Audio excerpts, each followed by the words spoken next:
BPF हानजाया north ओनसोलाव फैयोब्लाबो जोंनिफ्राय भट मोनगोनखौ आसा खालामनायानो मोजां। खुलुमबाय स्टुडिअ आं रबिन बसुमतारी। BPF हानजाया नर्थ ओनसोलाव फैयोब्लाबो जोंनिफ्राय भट मोनगोनखौ आसा खालामनायानो मोजां।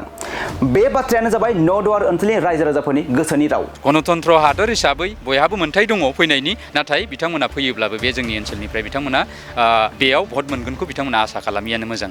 नंगौ, नर्थ ओनसोलनि रायजो राजाफोरा जोंनि बड'लेण्ड बुब्लिनि उनसंनाय हाबाफारिनि गेजेरजों BPF दोलोनि सायाव माखासे गोबां बाथ्रा बुंथिदों। बिथांमोना बुंदों दि BPF हानजाया नर्थ ओनसोलाव फैयोब्लाबो जोंनिफ्राय भट मोननाय नङा होननानै बाथ्रा बुंदों नर्थ ओनसोलनि रायजो राजाफोरा। BPFआ नर्थ ओनसोलखौ BTR आव हाबनायखौ एबा BTR आव हाबनाङा होनना केस होनायखौ नर्थ ओनसोलनि रायजो राजाफोरा गोबां दुखु मोननानै गोख्रों रावजों माखासे बाथ्रा बुंदों।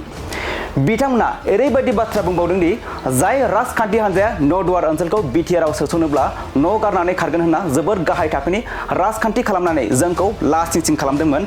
बै राजखान्थि हान्जाया जोंनि ओनसोलाव फैनानै राजखान्थि खालामनायनि मुङाव नंखायै फोलाफैनो नाजानो नाङा होननानै गोख्रों रावजों बाथ्रा बुंथिदों नर्थ ओनसोलनि रायजो राजाफोरा। BPF दोलोनि बेफोरबायदि हाबा मावनायनि थाखाय नर्थ ओनसोलनि रायजो राजाफोरा BPF दोलोखौ गोबां दुखु मोनदों आरो BPF दोलोखौ थांखिनानै बाथ्रा बुंदों। BPF दोलोआ नर्थ ओनसोलाव फैयोब्लाबो जों BPF दोलोजों गैया होननानै रोखा बाथ्रा बुंदों।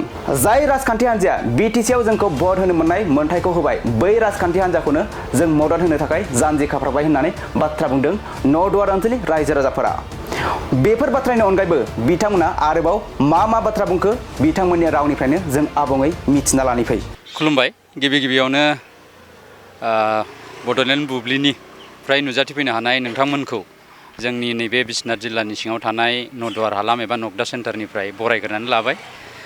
दिनै बेयाव बाहागो लाफैनानै जोंनि दुखु सुखुनि खौरां आरो फैबाय थानाय BTC नि बिसायख'थि बेजों सोमोन्दो लाखिनानै फंनैसो जोंनि गोसोनि लुबैनायफोरखौ मिथिनो लुबैनानै खौरां लाफैनायनि थाखाय साबायखर जासिनाय थाबाय।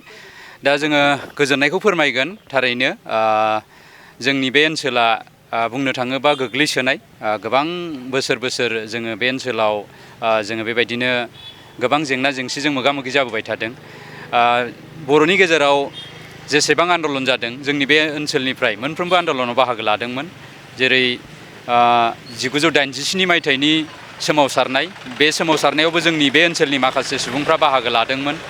दा बेबायदिनो बर'नि जेसेबां आन्दलनफोर जादों, जेरै NDP बिथांमोननि सोमावसारनाय, दुलाराय बर' फरायसानि सोमावसारनाय, इभेन BLT नि सोमावसारनाय, बे गासैबो सोमावसारनायावनो जोंनि बे ओनसोला गोहोम गोग्लैदोंमोन। दा बे हिसाबैनो सोमावसारनायनि फिथाइ महरैनो गिबियाव 1993 मायथाइनि 20 फेब्रुवारियाव जोङो BSc एकर्ड मोनदोंमोन। नाथाय बेयावबो जोंनि नैबे बिश्वनाथ आरो सनितपुर जिल्लानि गामिफ्रा थालांदोंमोन। दा बेनि उनाव 2003 मायथाइनि 10 फेब्रुवारियाव नैथि गोरोबथा जाबावबाय। बेयावबो जोंनि बे सनितपुर बिश्वनाथनि बर' गामिफ्रा थालांबाय।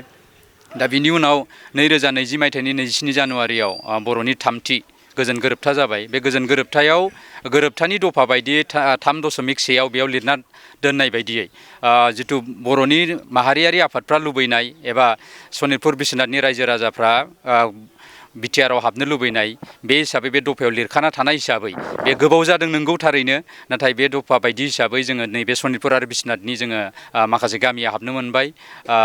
दा बे हिसाबै जोंनि नैबे ओनसोलनि गामिफ्राबो हाबबाय। दा बेखायनो जों खोब गोजोननाय मोनदों आरो फैबाय थानाय जों बिसायख'थियाव जों बाहागो लानो मोनसिगोन, जायखौनाखि जोङो सिमां बायदिसो मोनदोंमोन सिगांनि समाव।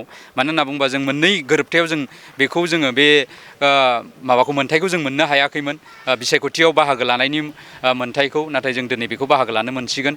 दा बेनिखायनो आं आंनिफ्राय खोब गोजोननायखौ फोरमायदों आरो आं साबायखरखौ जासिगोन गिबियावनो दानि जिथु BTR नि चिफ गाहाय मावफुं सोद्रोमा मानगोनां प्रमद बर' सार, बिथांखौ रोजा साबायखर जासिगोन जों बे ओनसोलनिफ्राय। मानो होनना बिथांनि मेंनाय गैयै बे ओनसोलखौ लानानै जिथु होनाय कमिटमेन्ट, बे कमिटमेन्टखौ फुलफिल खालामनायनि थाखाय जोङो बिथांखौ रोजा साबायखर हरगोन। लोगोसे बिथांनि जि गासै टिम, बिथांनि राजखान्थि हान्जानि गासै टिम, आरो लोगोसे साबायखर जों होथारनांगोन भारत हादरनिनो गाहाय मन्त्रि नरेन्द्र मदि गेदेमा बिथांखौ, आरो लोगोसे नखर मन्त्रि बिथांखौ, आरो आसामनि बै समनि गिबि मन्त्रि सर्बानन्द सन'वाल बिथां, आरो दानि गिबि मन्त्रि डक्टर हिमन्त बिश्व शर्मा बिथांमोनखौबो जों साबायखर होथारनांगोन। मानो होनना बुङोबा बिथांमोननि जथायै खामानि मावनायनि थाखाय, बिथांमोननि गोसो थानायनि थाखायसो जोङो नैबे माबाखौ मा होनो जोंनि बे ओनसोलखौ जों हाबसननायाव जोङो बे खाबुखौ मोननो हादों। दा बेनि थाखाय आं साबायखर बावगोन आरो बेजों लोगोसे बेखौ खावलायगोन जोंहा नैबे दान मोननैनि उनावनो जोंहा बिसायख'थि फैगासिनो दङ बिटिआर इलेक्सन बा बिटिसि इलेक्सन। दा बे इलेक्सनाव बा बे बिसायख'थियाव जोङो नैबे जोंनि ओनसोलनिफ्राय जोङो जाय राजखान्थि हान्जाया जोंखौ नैबे ओनसोलखौ बिसायख'थियाव बाहागो लाहोनायाव मदद खालामबाय बा बे खाबुखौ होबाय। दा बिनि अनगायै जों आलादा साननायनि बाथ्रा जोंनियाव फैया बा गुबुनखौ जों साननोनो हाया। मानो होनना बुङोब्ला गुबुन राजखान्थि हान्जाफ्राबो हाबफैदों राजखान्थि खालामफैदों। जोंहा खुनु राजखान्थि हान्जाजों जोंहा बिदि खुनु पार्सनेल माबा गैया जोंनि ओनसोलनि सुबुं हिसाबै। नाथाय जायफ्रा नैबे गामि हाबसननाय सोसननाय बे बिथिङाव बिथांमोना माब्लाबाबो हाबा माब्लाबाबो जाया। सोरबा बे राजखान्थि हान्जानिफ्राय सोरबा बेखौ हाबोब्ला सोसनोब्ला न' गारना खारगोन मागोन होनलायनाय बिदिसिम राजखान्थि खालामदोंमोन बिथांमोनहा।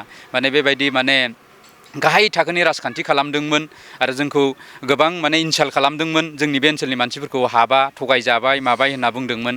नाथाय बै राजखान्थि हान्जाफोरखौ जों बुंगोन बिथांमोनहा जोंनि बे ओनसोलाव हयथ' फैयैयानो मोजां आरो राजखान्थि खालामनायनि नामाव जोंनि बे ओनसोलनि रायजो राजाफोरखौ माने ओरैनो माने नंखाय बाखायै माने दा फोलाफैनो बिथांमोना दा नाजाथों बेखौ आं खावलायगोन। जाय राजखान्थि हान्जाया जोंखौ नैबे मोनथायखौ मोनहोनायाव मदद खालामबाय बिथांमोनखौनो जोङो नैबे जोंनि ओनसोलनिफ्राय रायजो राजाफ्रा मदद खालामगोन होननानै जानजि खाफ्रानानै दंखायो। समखौल'सो नेनानै दङ। बिथांमोना हाबफैदों नोंगौ थिगानो। नाथाय बिथांमोना हाबफैना जेसेबां गोदै बाथ्रा बुङा मानो बिथांमोना हयथ' बे मददखौ जोंनिफ्राय मोननो हानाय नङा। आरो जोंनि बे रायजो राजाफ्रा मोनसे खौसेयैनो थि दङ आरो गोसो मोनसेयैनो दङ। सम मोनफैब्ला बिनि फिननायखौ होनो थाखायल' बिथांमोनखौ जाय बेरेखा राजखान्थि हान्जाया बा गुबैयै बुंनो थाङोबा जोंहा बिपिएफ राजखान्थि हान्जाया बिथांमोनहा गोबां बुंदोंमोन आरो इभेन अदेबानि बिथांमोना जोंनि बे ओनसोलनि गामि हाबनायखौ लानानै बा हाबनाङा होननानै बिथांमोना PILबो होदोंमोन। दा बे जोंनि थाखाय बिराद दुखुनांथाव आरो बेखौ जों माब्लाबा बावनाय नङा। जोंनि गोसोआव गोबां दुखु होदों बियो। जिहेथु बिथांमोना जोंखौ बर' हिसाबै हयथ' राजखान्थिनि थाखाय जोंखौ बावगारलांदोंमोन। दा जायनि PIL होनायनि ओंथियानो बेनो जाहैबाय जोंनि बे ओनसोलखौ बिथांमोना हाबजानो बायो। दा बेखायनो बेबायदि राजखान्थिखौ जोङो बेयाव जायगा होआ। बिथांमोना फैयोब्लाबो गणतन्त्र हादर हिसाबै बयहाबो मोन्थाय दङ फैनायनि। नाथाय बिथांमोना फैयोब्लाबो बे जोंनि ओनसोलनिफ्राय बिथांमोना बेयाव भट मोनगोनखौ बिथांमोना आसा खालामियानो मोजां।